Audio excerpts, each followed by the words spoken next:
Welcome to Amazing World Channel. A Libyan people smuggler responsible for helping transport thousands of migrants to Italy has told Sky News that Europe can do nothing to stop the flow of human traffic across the Mediterranean. In an exclusive interview, the smuggler revealed that he makes tens of thousands of pounds exploiting Libya's lack of security to get migrants to Italy. That's despite European nations, including Britain, hailing recent efforts by the Coast Guard and security forces to crack down on illegal crossings. We meet the smuggler in a lawless area outside Tripoli. It's a neighborhood run by one of Libya's smuggling mafias. Setting up the interview has taken days of negotiations, and when we meet our man, who's known as Debauer, he is clearly on edge. Image: the Libyan authorities are trying to crack down on the illegal routes. The interview is conducted on condition of anonymity.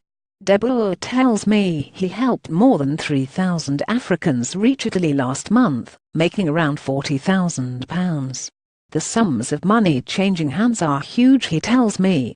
My job is taking people from Africa through areas like Bani Walid and Sabrata. We get them onto boats and transport them from these areas to the sea, he says. In terms of my income, it depends. Some people I get paid 1,000 dinars $870, others 2,000 dinars $1,740. It depends on their nationality. He also says Europe will never be able to stop the problem, whilst Libya remains in a state of virtual civil war. The country is controlled by rival militias and is split between rival governments. Video people smuggler: Europe can do nothing, it is hard to enforce the law, and because of that smuggling gangs like his flourish, doing pretty much as they please. The security situation here in Libya is weak, so people from Africa wanting to go Europe can move easily. You can't say exactly how many people are leaving, but it could reach more than 2,000 people in a week. It depends on the conditions at sea, he says. The interview ends suddenly. It's too dangerous to continue, he says, then leaves. We can hear the rattle of gunfire in the distance. It isn't clear who's firing, but he's afraid, because the smuggling business is vicious with fights and mafia-style hits frequently breaking out between rival gangs. The Libyan authorities are trying to crack down on the illegal routes. They are under enormous pressure from the EU, particularly Italy, which is the arrival point in Europe for many of the illegal migrants. Image: thousands have made the crossing from Libya to Italy despite safety fears. We were told by a number of different sources that Italy is now paying Libya to stop the smuggling, but this has led to armed conflict between different militias. While we were there were furious clashes in and around Sabrata, the smuggling epicenter. The problem Libya has is that the rule of law is weak, because the state is almost non-existent.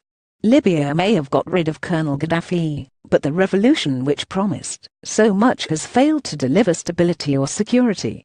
There is still no proper government. It is perhaps unsurprising then that in some areas on the coast, smuggling is estimated to make up more than 50% of the local economy. Image: the people smuggler said Europe would not be able to solve the problem. While Libya is on the verge of civil war, we went on a patrol with the Coast Guard. Its vessels have seen better days and are ill-equipped to deal with this crisis.